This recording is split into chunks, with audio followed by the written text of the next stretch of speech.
তেলে পড়েছে তেলাপোকা। সমীর চ্যাটার্জি। দোকানি, ও দোকানি, শোন না আমার কথা, তোর দোকানে সরিষা তেলে পড়েছে তেলাপোকা। দোকানের খারাপ মাল রাখিস আমরা জানি, বারংবার বললেও কেন হোস না সাবধানী। তেলের ভিতর তেলাপোকা পেয়েছে পাড়ার ওই মারুর যে খোঁকা। এই নিয়ে শোরগোল সারা পাড়ায় চলছে।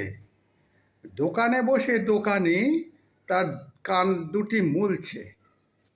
এমন কাজ আর হবে না, খারাপ মাল আর পাবে না। এবারের মতো ক্ষমা করো, ভয়ে দোকানি জড়সড়। দোকানের ঝাঁপ বন্ধ করে দোকানি পালানোর ফন্দি করে।